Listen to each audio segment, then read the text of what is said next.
This episode is brought to you by Rev1. Rev1's mission is to help entrepreneurs build great companies. As you navigate the waters of business entrepreneurship, you don't have to go it alone. A strategic partnership with Rev1 connects innovators to the talent, customers, space, and funding you need when you need it.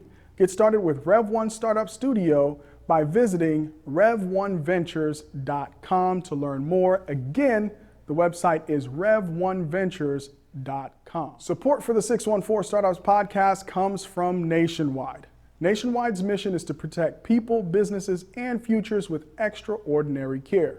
To help fulfill that mission, Nationwide is looking to invest its $350 million venture capital investment fund in insurtechs that will help them create new and exciting products and solutions to meet the needs of their customers. If you're interested in partnering with Nationwide's venture capital team, visit nationwideventures.com to learn more. Again, the website is nationwideventures.com. Nationwide is on your side.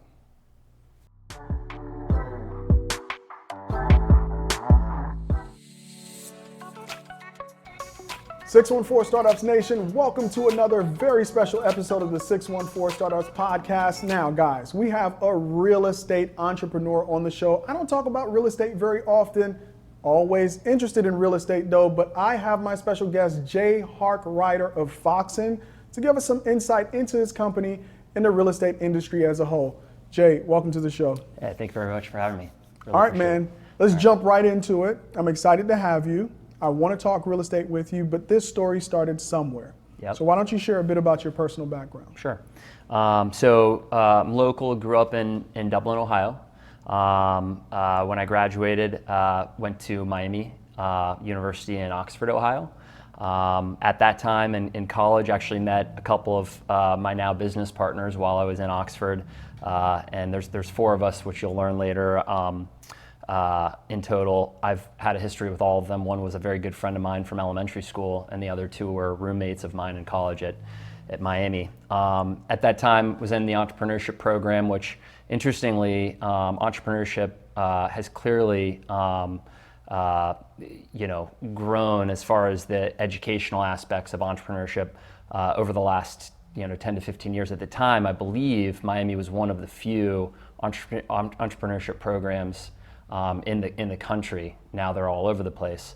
But at that time and even before then, I had an interest in small business and entrepreneurship specifically, and kind of decided after graduating that although I would go into corporate America, which I did, I always had an affinity for starting my own business of some sort. So after graduation, I went to work for Fifth Third Bank.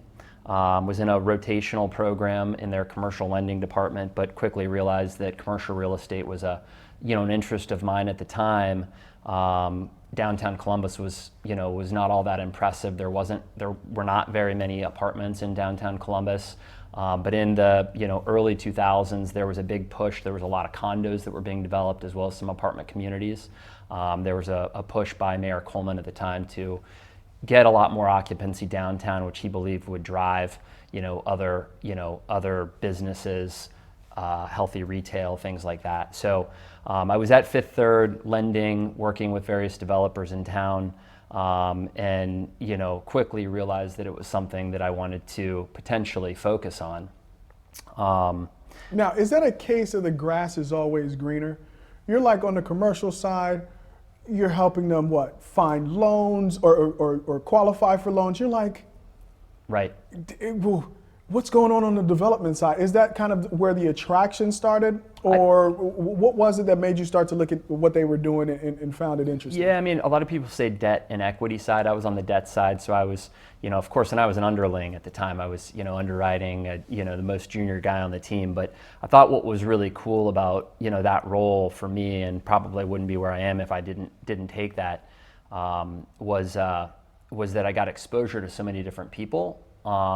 From the bottom to the top, but then also in different industries within real estate. So I worked with people that were home developers, obviously condo developers, people in the industrial space, the retail space, So I got a really great broad exposure to a lot of different aspects of real estate by working for Fifth Third at the time. Again, I really appreciated the opportunity. Always wanted to start my own business. One of my current business partners and I were roommates in Columbus after college, and we actually, before getting into real estate officially, we tried to start an import-export business, which was, and even before that, we actually had gone to London after graduation and helped somebody start a bike touring business, which quickly failed. I think after 10 days, we realized that we were not going to be there very long. So we decided to make a trip out of that venture. We were there for probably a month or so, ended back in Columbus. And bottom line is, over those first few years after college, it was clear that we were going to do something. It was just a matter of what at the time. My experience at Fifth Third gave me a lot of perspective on real estate, and I think helped us or helped me better understand that it was something I really wanted to focus on. Now, the world is your oyster, right? Right after school. You could choose to do a lot of different things. You're trained in entrepreneurship, which is a broad discipline, right? It's not like, you studied, you were pre-med, so you kind of felt like you were destined to go in a certain direction. You had all these options. You go to Fifth Third, you learn about the real estate business, you kind of see some things happening there where this is something that you potentially want to do. Yep. What were some of the things about real estate that you felt really attracted you? Because taking a step, right, making that commitment to start a business in an industry, there must have been something that pulled you there. Yeah. So, I mean, for me, real estate's always something. I've always appreciated architecture. I remember even when I was a young kid, my father would drive me around various parts. I grew up, really, I said I grew up in Columbus. I was in Columbus, moved here when I was in third grade. I was in Houston, Texas prior to that. And remember spending time with my father. We would drive around various neighborhoods and look at homes. And to this day, I really appreciate all forms of architecture. I specifically appreciate residential architecture. So, as an investor, I appreciate the fact that it's a physical asset. It's something that you can look at, you can touch, you can feel, you can influence. So it's a space that I believe in, and multifamily specifically, I believe that, at least I hope that when I die, we're still not at the point where we're like plugging into a coffin to get recharged. I think that the multifamily industry will be around for a really long time. There's always going to be a demand for, rental communities. So it's a space as an investor that I believe has a very long runway. And, with all of that in mind, it was clear to me that it was an industry that I thought would be a great place to focus my career. Okay. So you had the passion, right? Lover of architecture. Yep. And then an affinity for the asset class itself, right? Yes. Something tangible is going to be around for a long time. Yep. Opportunities galore, whether single family or in kind of the core of your business, right. The multifamily space. So first business, bike shop or import-export attempt, bike shop. Now you're going to go into a different business. What's business number one in the real estate world? And then how do we get to today where you're now leading Foxen? Yep. So, at the very beginning, myself and, so I have my business partner that I'm talking about is Andy Lolithan. And he and I were roommates after college. We both got our real estate licenses because we decided it was something that we were interested in. Candidly, part of the reason that we got into initially we bought a duplex property in 2008. Candidly, we didn't have a lot of money, so it was lowest barriers to entry was buying, a single family home or a duplex that we could rent out, which we were able to do. Funny enough, I think the first investment we made was one of our least successful investments. It wasn't a great buy for us, but it was all part of the learning experience. So we bought one, then we bought two. Then Andy got married, and we decided to turn our condo that we were both living in into a rental property. So at the time, we had about 5 units under management. Let me stop you right there. If I get my dates correct, this is 08. 08.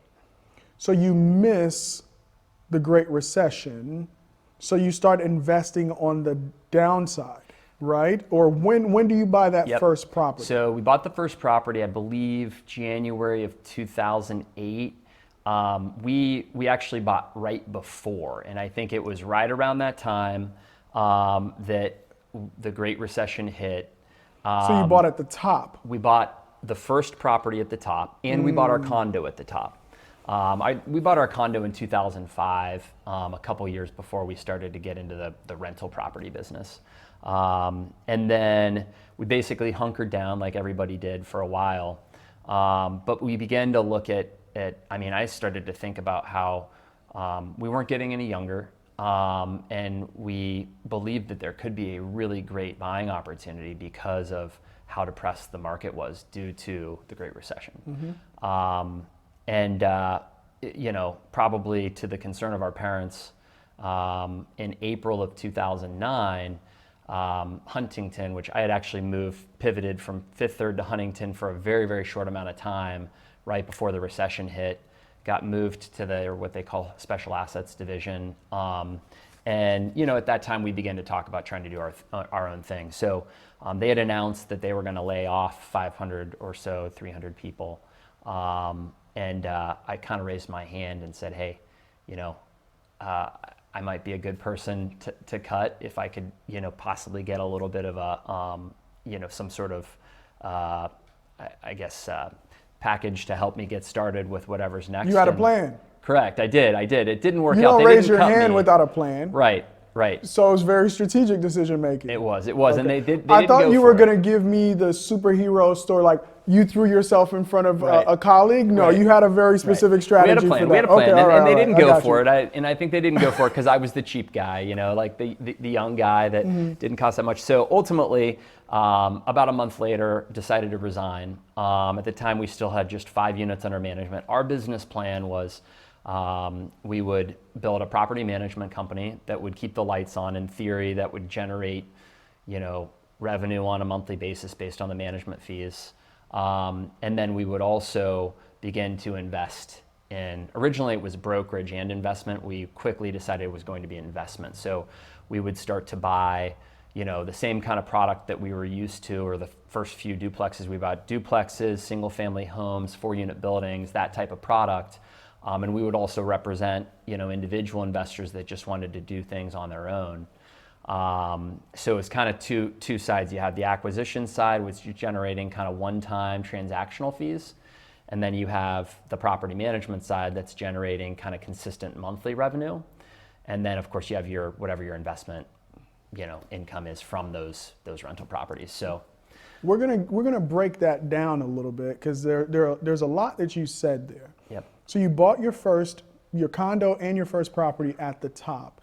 You bought your first property. Was that under the first company? Is that under Peak? Is that kind of the Peak where the Peak story starts? Yeah, embarrassingly with Peak Property Group, Okay. I'll admit that some people ask, how'd you come up even with the name Peak Property Group? I think I remember us sitting on our couch typing things in GoDaddy and a recommendation for, we were going to be Peak. It was Peak, the top of the mountain, whatever. And we ultimately, I think, typed Peak something into GoDaddy, and they're recommended, peakpropertygroup.com is available, $2.99. And that's how we ended up with Peak Property Group. But I think at the very beginning, we didn't know what we were going to call it or whether we were going to do it full time. But that was the very beginning of Peak Property Group. All right. So right out of the gate, you're an investor. Let's talk about roles in this real estate world, right? You got the investor, then you guys were going to be a property manager, and then the brokerage. So the core of Peak's business when you got started, was it as an investor / property manager? How did the journey start? And then where do you guys kind of grow into Coastal and then into Foxen? Yep. Good question. So, at the very, very beginning, we were thinking we were a brokerage firm and a property management What company. does that mean, a brokerage firm? Brokerage is where you represent buyers and sellers of real estate. And at the time, honestly, we had, minimal money. I think I started with $8,000 in the bank when I quit my job, which is maybe why my parents were concerned. But we, so in our heads, we're like, okay, we're going to represent buyers and sellers. We'll do some of our own stuff. That'll bring in some transactional one-time fees. classic example, you have a $200,000 multifamily property, you might take a 3% commission on that, you generate $6,000, that's a one-time hit, and then you have your management fees that, you basically charge a percentage of the rent as your management fee to do everything involved in property management. So our business plan at the time, it wasn't, really, laser focused. It was, okay, what can we do to bring money in the door? We quickly realized that there's a little bit of a conflict of interest. In our opinion, everybody has a different opinion on it, but related to being an investor and a broker. So we actually joint ventured with one of my bosses from Fifth Third. He was our first investor. And he brought the money, we brought the deal. We both had our side and his side had an ownership stake. So as an example, let's say he invested $10,000, we would provide him a preferred return on that money. And then we would split anything above that preferred return between both groups. So, we did, a deal and then a second deal and a third deal. Ultimately, over 2.5 years or so, we built Peak Property Group to about 300 units. Scattered site, I always say Peak Property Group is our scattered site business, which basically means, it's a collection of properties that are all too small to have a dedicated staff, specific to that property. So you think about a traditional apartment community, you have a clubhouse, you can have a dedicated staff because you have 250 units. Whereas if you have a single family home and a duplex and a 4-unit building and a 10-unit building, there's not enough scale there unless you pull them all together. So they probably share a property manager, they probably share a facility manager, maintenance guy or whatever, exactly. Maintenance person. So that's what you mean by scattered site? That's what I mean by scattered site. So we built that business to about 300 units, over about 3 years' time. And had the opportunity to purchase a 330-unit community in Muncie, Indiana at Ball State University. It was a unique property because it was 7 separate buildings totaling 332 units that were spread all around campus. Same investor, same owner? This is a totally different one-off deal that, and it was owned by one group. Okay, one group. So you're not buying correct. 300 units from like 7 different people because it's 7 different buildings. It's a package deal. You're only dealing with one, negotiating with one. Exactly. Okay. So on the buy side, we were negotiating with one group.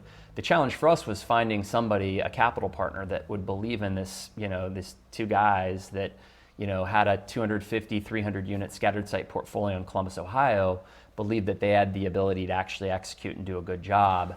Let me stop you. Why wouldn't they? I mean, talk about scale in real estate, right? I know you're on a different scale now. Right. Forget that for a second.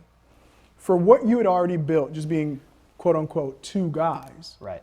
You had 300 units. Right. In real estate, does that still not register? Like, does that still not say like, oh, they might know what they're doing? Right.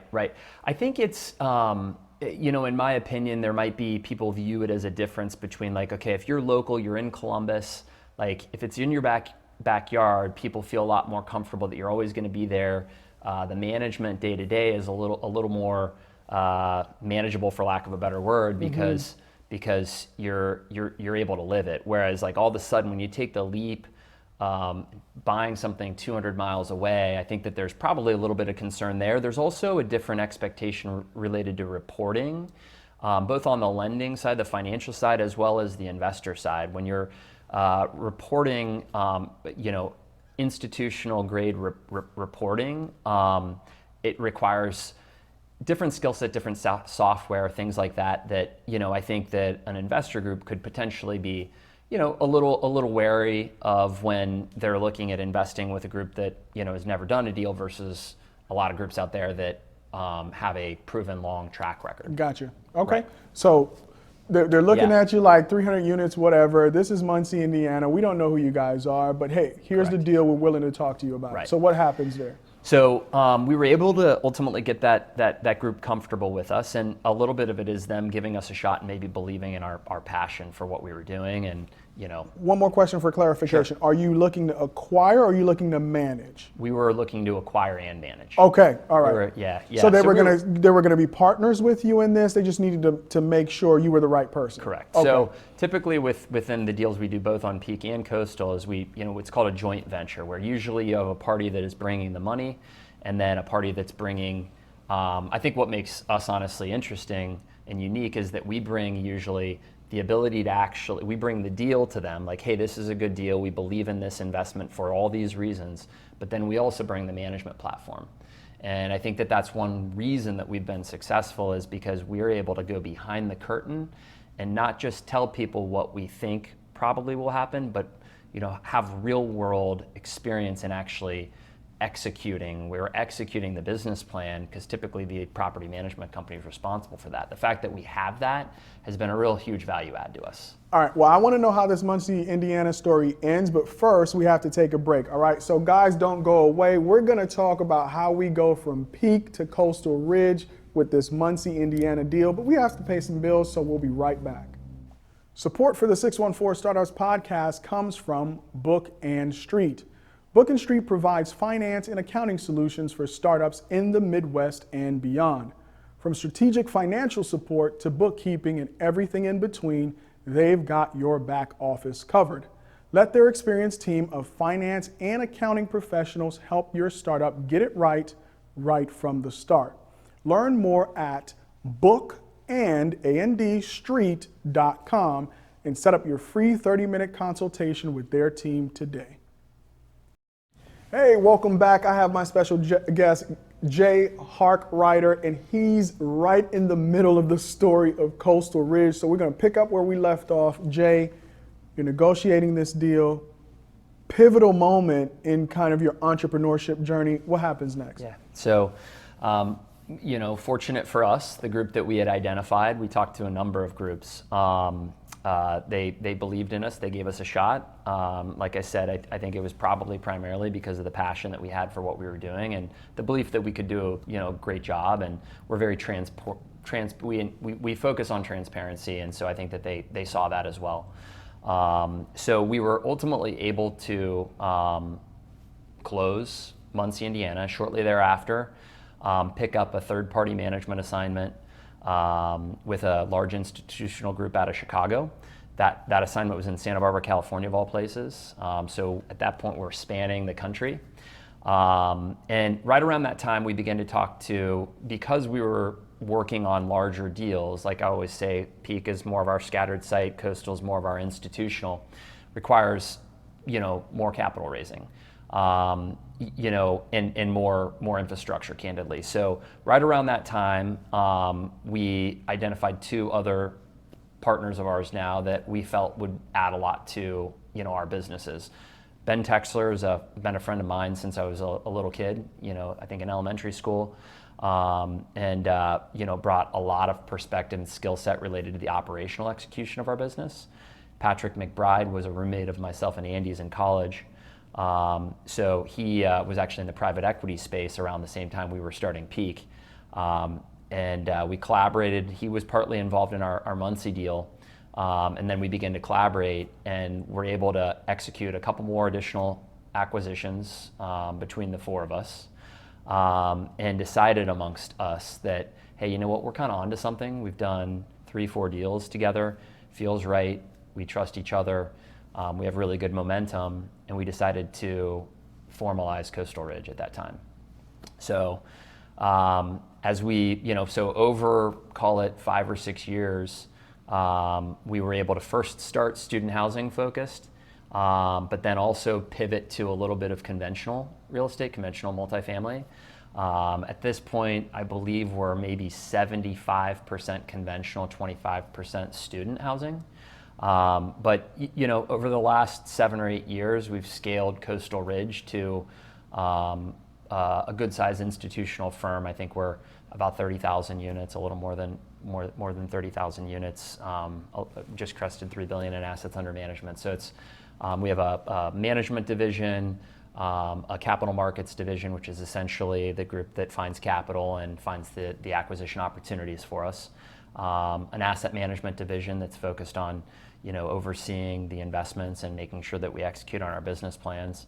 And then obviously our property management division, which I think I mentioned that. Also development. So we just recently launched a development division about a year ago, which we've always said is kind of the last spoke in our wheel. So we're really a full service property management, full service real estate company, specifically focused on multifamily housing, which is, kind of a little bit of the impetus to how Foxen got started.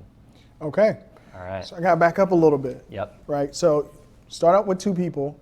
Give me that number of the Muncie deal. What was the size of that? Because you said you then moved on to bigger deals. Is it in real estate like anything else? Like once you hit like a certain number, right, that becomes your new set point? Yep. Give us a number on that deal. What was that deal? So that deal was about a $17 million deal, but it's honestly these days most of the deals that we transact are 40 to 100 million. Gotcha.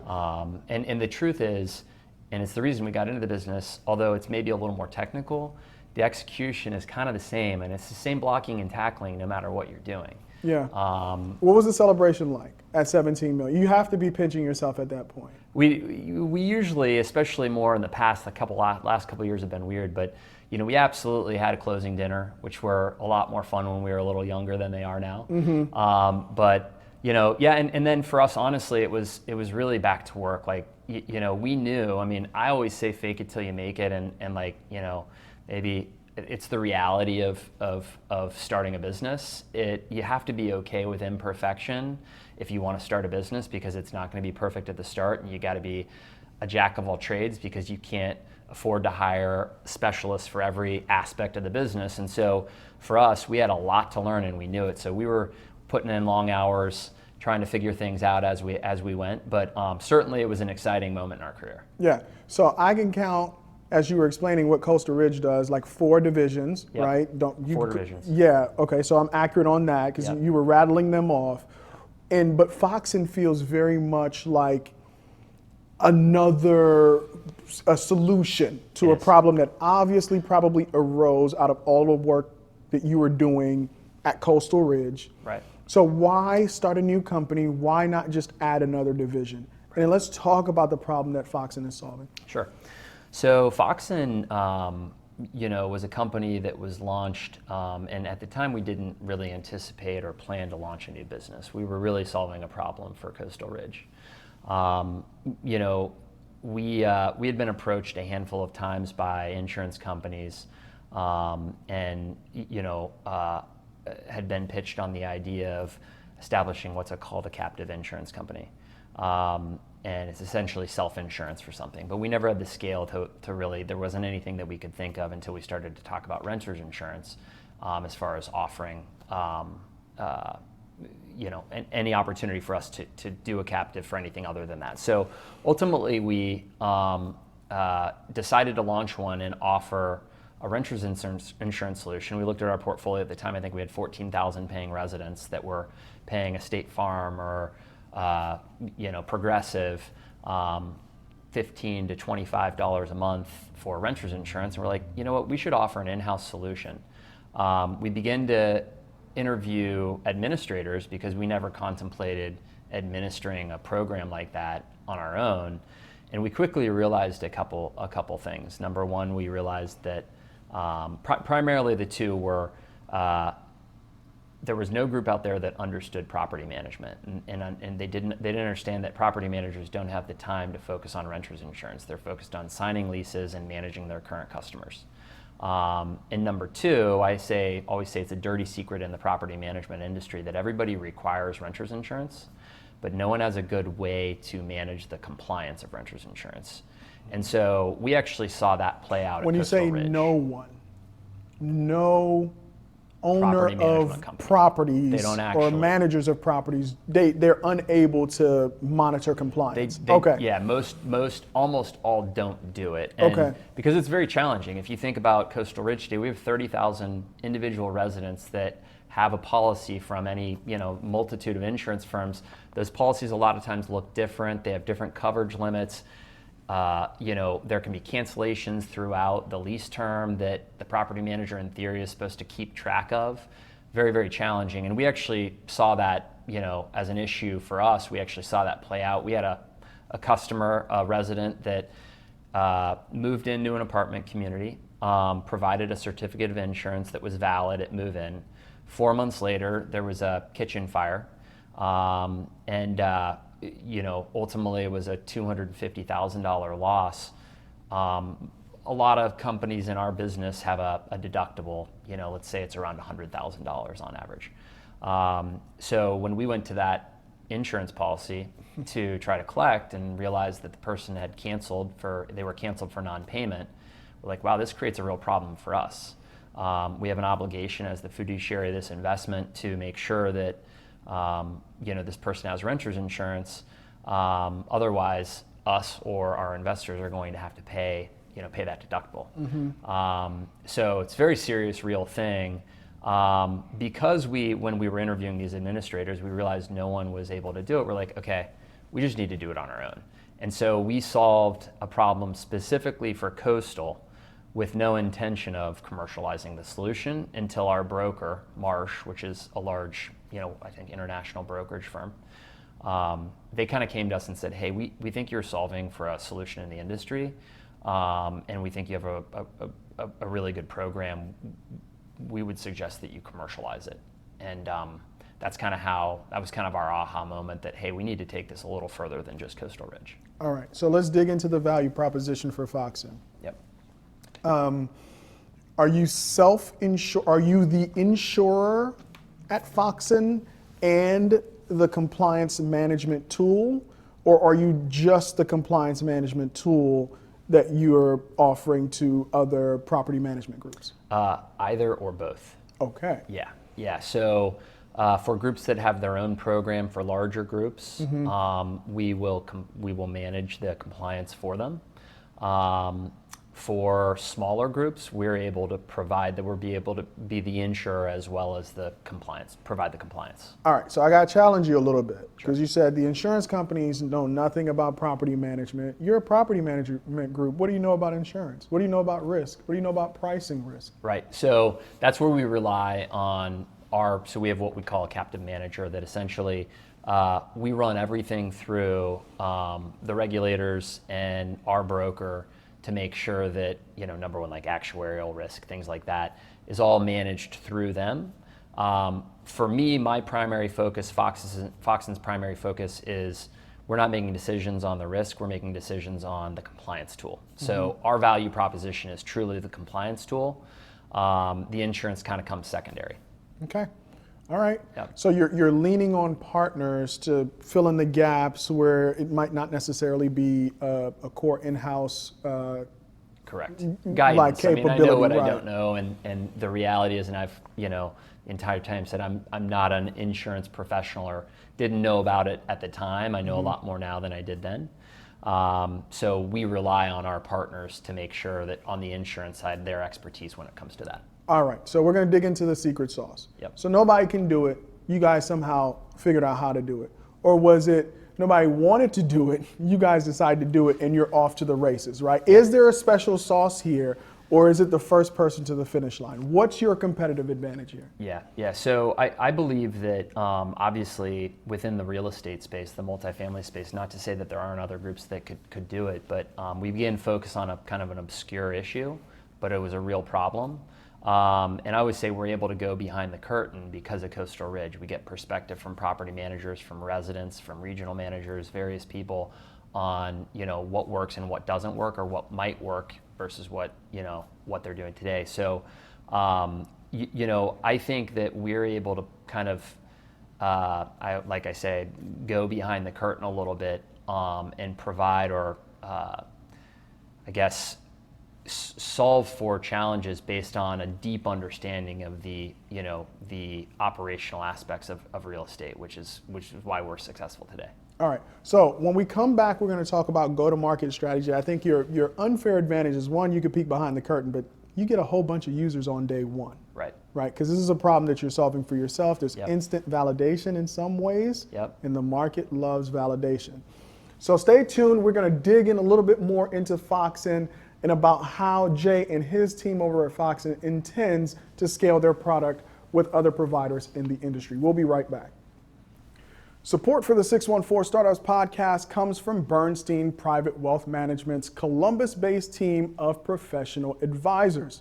In a world where most investment managers look alike, Bernstein Private Wealth Management has evolved into an organization like no other. Some money managers look to add value after a business is sold, but Bernstein delivers proactive advice right from the start. Whether you're eyeing the exit or you've just launched, Bernstein is committed to your financial success. If you're interested in partnering with Bernstein on your entrepreneurial journey, visit bernstein.com to learn more. Again, that website is bernstein.com to learn more. Bernstein, fully invested in better outcomes. All right, welcome back to the 614 Startups podcast. I'm continuing my conversation with Jay Harkrider of Foxen.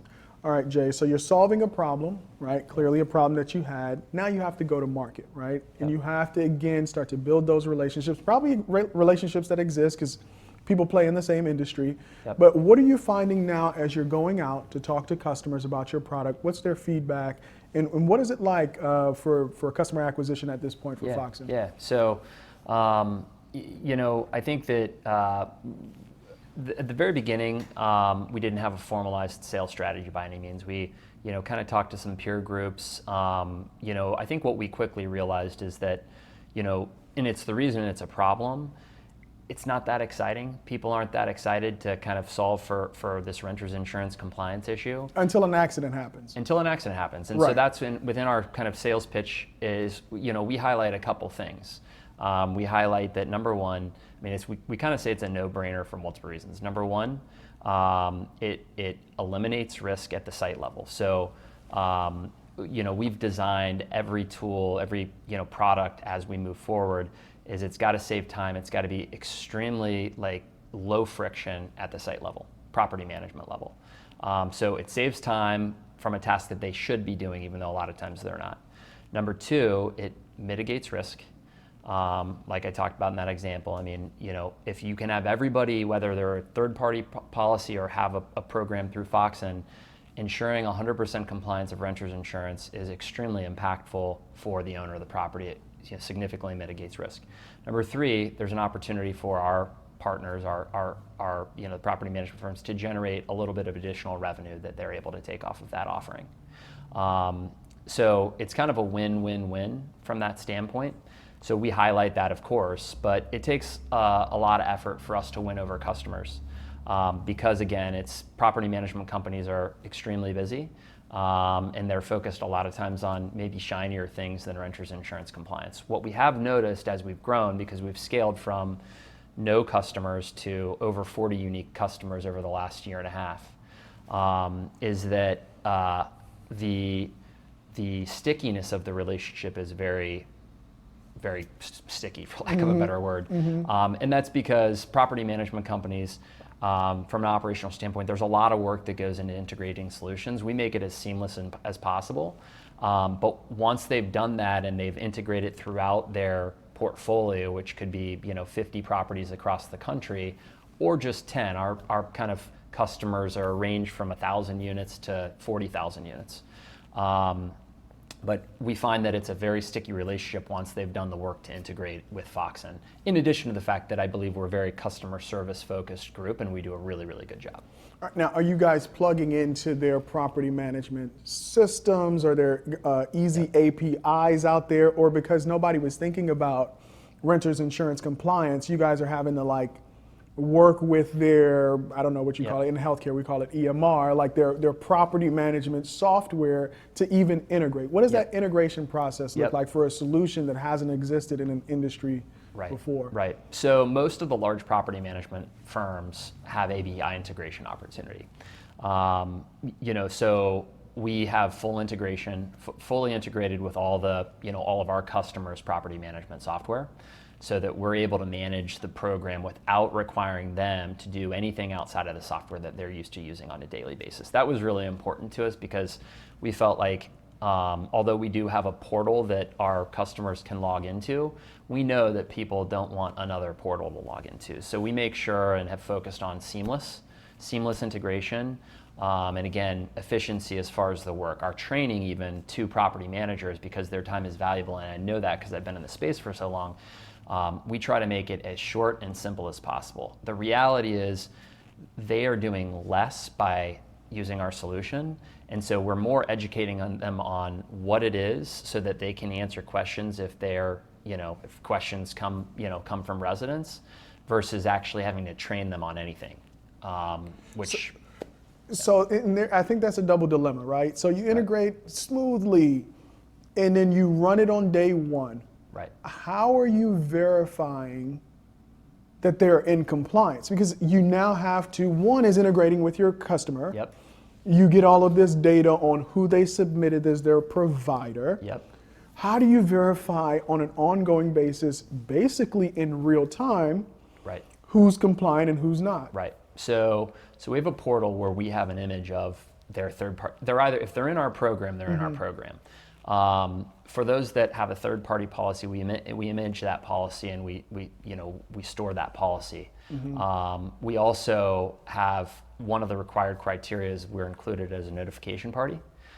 So we get notified if there's ever a change, and we're able to work within their software through our API integration to toggle them in and out of the program that Foxen offers to ensure that they are either in an approved third-party program with a Progressive or State Farm or whoever, or they're in our program. As the ownership group, they can know that because we have an operational team and a technology team. Of course, the operational team is responsible for toggling people in and out of our program on a daily basis based on the compliance of their third-party policy. Gotcha. So there's an easy way already with alerts from the different insurance carriers that will notify you. You guys are just tapped into that, and that's how you. Correct. Okay. So the other can of worms now, you have the API, it's going smoothly, right? I'm just thinking out loud about all the, I'm trying to figure out a chink in the armor here. Property managers might not like you very much because it requires them to go knock on a door. It's not like collecting rent, right? Right. So let's say you think you have like 300 properties, 300 units somewhere. And you're like, oh, everybody has insurance here. Yeah. And you run it, it's like 60% of the people are out of compliance. Right. Property managers might not like Foxen very much because of all, I'm not saying they don't. Oh, yeah. But you actually force them to have hard conversations. Right. Because you have to get these folks into compliance. So how is that working? Yeah, so one of the reasons I'm so excited about this business is because of the point of sale. So the point of sale is at the resident lease signing, or more specifically their move-in. So at their move-in, they have always historically been expected to provide a copy of their renter's insurance. So you have they turn their renter's insurance in, or they enroll in the Foxen program, which is more convenient. So the majority of renters honestly prefer our program over a third-party policy, because I believe that renter's insurance to a certain degree is a commodity. It's something you just kind of need, but you're not super excited about going out and shopping for it. So they provide that policy, and if they don't, then they're in our program. If the policy is canceled for non-payment at any time, we are responsible for an automated communication that goes to the resident. It goes to the property manager. To the resident, basically says, your policy has been, we've been notified that your policy was canceled for non-payment. For your convenience, we've enrolled you into our program. There's nothing else you need to do. At any time, if you want to unenroll from our program, just provide us with an updated certificate of insurance, and you'll be unenrolled same day. So we take care of everything for the property manager and, candidly, the renter, who might decide, you know what, I'll just go with this and move on. Gotcha. So are you tucking the cost of it into the rent? It's paid with rent. It's a separate charge, but it's paid with rent. So for the, again, related to convenience, the renter is paying for everything, to their landlord on a monthly basis versus having, different vendors for different things. Gotcha. So they just get a bill now, it's rent plus. Correct. And you're in compliance. Correct. All right. And because I was going to ask you my next question, because you answered it, and because obviously you guys have really thought about your market because you have to deal with it, is that's probably the reason why homeowners insurance, you don't have a compliance issue, right? It's part of your escrow. Right. You pay your rent, the money comes out. Yep.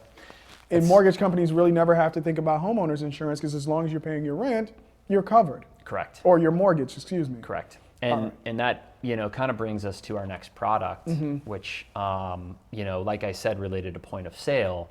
We realized, and still to this day, we believe that we've got something really powerful based on a point of sale, which is a resident move-in. There's a lot of things that you need during the move-in. You need renter's insurance. You kind of don't want to worry about it, but you need it. We solve for that.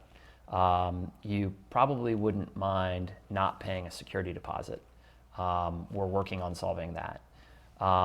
You would love to build credit for paying your rent on time like a homeowner gets for paying their mortgage on time. Mm-hmm. So we actually just launched a week ago our second product, which is called Rent History, which is essentially a credit building product for renters, which we're super excited about. Again, when you do look at somebody that owns a home, there's a lot of things that they get, including that mortgage payment getting reported to the agencies, whereas renters aren't afforded that same opportunity or benefit. Mm-hmm. So with the launch of Rent History, we're going to enable our residents to same thing, sign up at the move-in to get their rent reported to the credit agencies on a monthly basis, which our data suggests will increase an average credit score between 25 and 50 points a year. And really unlock a lot of, I think, great benefits related to consumer loans, mortgages, car loans, all those types of things. So it's something that we're really, really excited about. And I think that with the building of Rent History, which we've been working on for about a year, we've kind of realized that we're focused on building products that are mutually beneficial for resident and landlord. They need to check both of those boxes for us to be excited about it. The waiver product checks those boxes for the reasons we've talked about in the past. Rent History we're super excited about because we also believe it checks those boxes. Mm-hmm. It's good for the landlord because it honestly incentivizes on-time payment. And it's the right thing to do. It's good for the resident because it helps them build their credit so that they can go out and potentially buy a home at some point, or at the very least, get a better rate on that car loan that they want, or even establish a credit score, which like I said earlier, we're in the student housing space. So many students that I see don't have a credit score because they've never applied for a credit card. We're giving people the ability to establish that credit score and build the credit score, which we're super, super excited about. That's great, man. So fascinating conversation, right? It seems, just talking to you with the few questions I've asked you, because of your experience in being a property manager and investor, you've built a product that really solves a problem in an industry that really needed a solution. So that brings us to our next issue with any company that starts to find product market fit. As you scale, you're going to need to find talent. Let's talk about creating a company that people want to work for. And then if there are people who are interested in your story and want to work for you, are you guys hiring? Yep. Great question. So, we've scaled Foxen. We don't have any funding, which is great. We get pitched quite often related to funding, and we've kind of held off. At some point, we might be interested in the next year. But so we have about 30 full-time people now. Offices here in Columbus, and then in Santa Barbara, California. We have an office on the West Coast that also related to Coastal Ridge was on the West Coast. As far as people we are hiring, as you probably know, super competitive right now, especially Columbus. Obviously, just a lot of great startups in this city that are all looking for good people.